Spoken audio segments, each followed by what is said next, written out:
This is a thrill of mine. Growing up in New Jersey in the 80s and the 90s, I was a Giants fan as a kid, and one of my favorite players was the center on the team named Bart Oates. Bart Oates, a true Renaissance man. 5-time Pro Bowler, 3-time Super Bowl champion and with the Giants and the 49ers, and now he's the president of the NFL Alumni Association. It's my pleasure, as well as my other co-host, to welcome to the show the great Bart Oates. Bart, hey, welcome. Bart. Hey. How's everyone doing? Great. Thanks for having me on. Good. Doing great.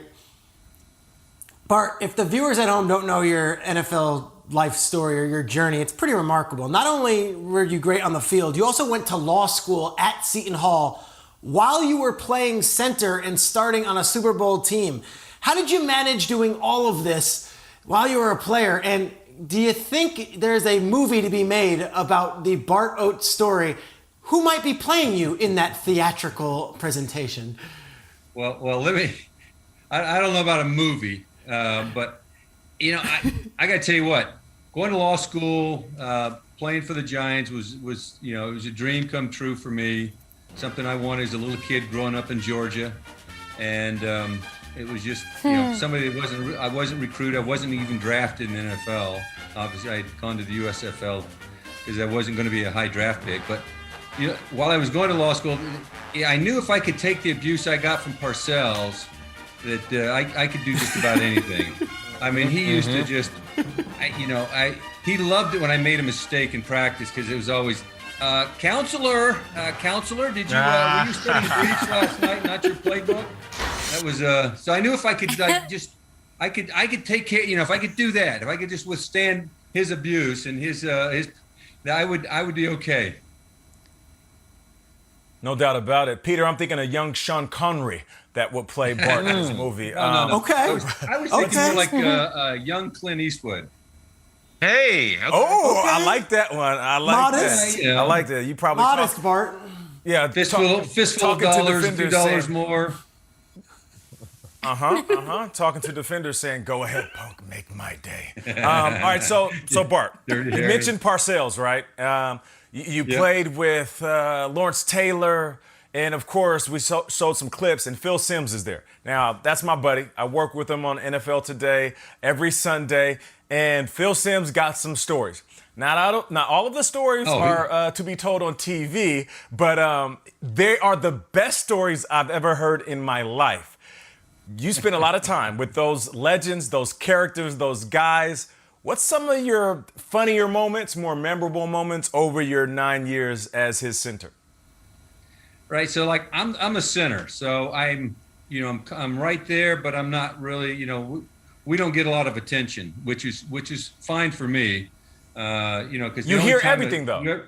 Right. The only time you ever hear a lineman's name mentioned, an offensive lineman, is when they screw up. So you're just conditioned not to get your name mentioned. But yeah, Phil was amazing. He was one of the toughest guys you'd meet, although I'd never tell him that to his face. Competitor, and sometimes to his detriment, right? I mean, I think you probably remember the 49ers, him getting in Ronnie Lott's face, and that was just the type of guy he was. He was a competitor, and you couldn't intimidate the guy. It didn't matter. The harder the defensive guy hit him, I mean, he'd come back right in your face. I mean, he'd come back. He just had that nature about him. But remember one time playing the Eagles, we got Reggie White would come right into the middle when in a lot of their passing situations. So it was a one-on-one situation with Reggie.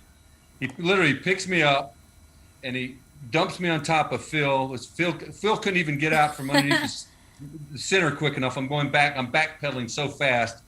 And I fall on top of Phil, and Reggie White falls on top of me, and he gets a sack without even touching Phil. And so Phil jumps up, and he's frustrated, he's like, "Come on, Oates, I go, you try blocking this dude, And I go, yeah. And he kind of quieted down a little bit because he realized that he wouldn't have done much better anyway. But Phil was just that competitive guy. Yeah, no doubt.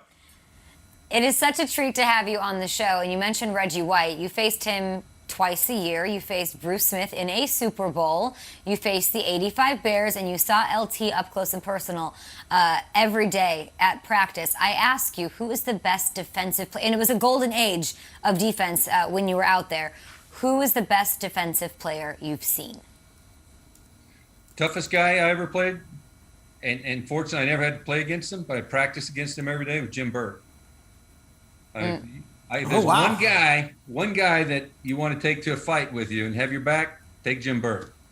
And even today, the guy's, he's one of these guys that, loyal as loyal can be, but as tough as anybody I've ever met. And he was tough. I mean, you're right, undersized, but he played like this huge guy because he was just his attitude, and he was disciplined.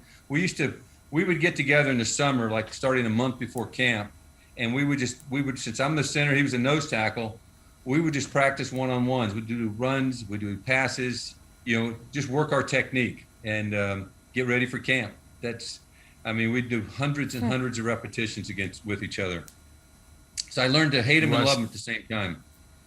That's the best kind of relationship. I feel that way about Nate Burleson every single morning. I'm glad you brought that up. But listen, I don't know how we waited this long. I know. Well, listen, I'm winning Rome here. I'm down under. I'm in Australia. It's wild. We have a crazy show. One of our hosts is in Australia. The rest are parts unknown. But this is why I bring this up. We should have gotten this earlier in the interview, Bart, because people may not know this, and I'm not making it up, I swear. You had a prominent guest starring role in the iconic Adult Swim cartoon Aqua Teen Hunger Force a few years ago. This was a crazy thing that happened where you played the ghost of yourself. How the hell did this come to be, and what was it like?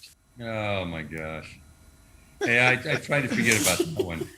But I do get reminded by it. Amazed at how many people watch the I think it was their, they had this weird sense of humor. Obviously, I've watched that episode, but it was episode 65. And so I think one of the guys was a Giants fan, and they said, hey, let's get number 65 from the Giants to do an episode. And they wrote up this episode. I really think, late one night they must have dreamt it up. But I got a phone call, and someone said, hey, they've got a group that wants to have you do a voiceover for a cartoon. And I'm thinking, as a kid, I'm thinking Saturday morning type cartoons. I'm like, yeah, man. Oh, okay. And so I make the deal, and, I signed the agreement, and then they send me the script. I'm reading the script, and I'm like, this is weird. I had never heard of Aqua Teen Hunger Force. And so I'm sitting there reading this script going, hey, and then they send me to this recording studio, and it's in Denville, New Jersey, and it's not in a good area. Matter of fact, it's attached to this strip club. So I'm thinking, well, this is just the weirdest thing, And I go into this place. I don't know whether I'm going to go to. I don't know what I was doing. I'm thinking someone's setting me up on this one. I'm thinking this is like some elaborate joke. Or I go in, I do the voiceover, and it's all legit. So I learned a whole new, that there was different cartoons. I just learned, I didn't realize there were adult cartoons.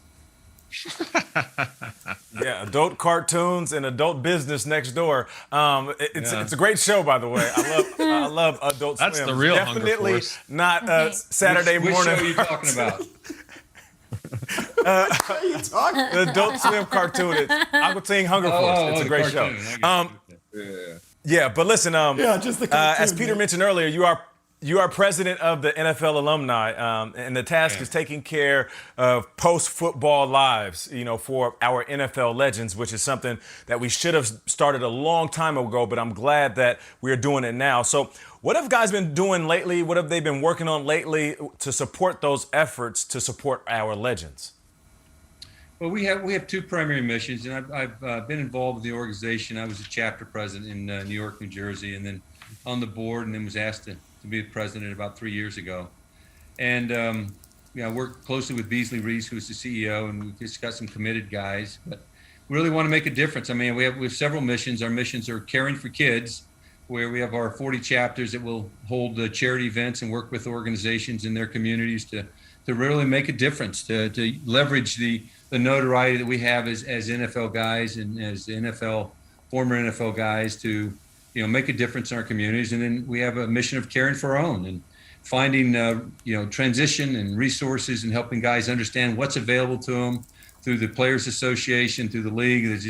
We have the Player Care Foundation. We have so many different opportunities and resources available to guys today. And you see with every CBA, there's tweaks made and there's additional benefits given to the former guys. And so, we're here to help the former guys just live just a better life, more fulfilling life, and find that kind of why after playing football. And it's interesting is, most of us who played, for me anyway, it was such a, there was a real purpose to it. And so a lot of guys, you have to find out what is that purpose after football? What's your why? And so it takes guys a while to find that sometimes.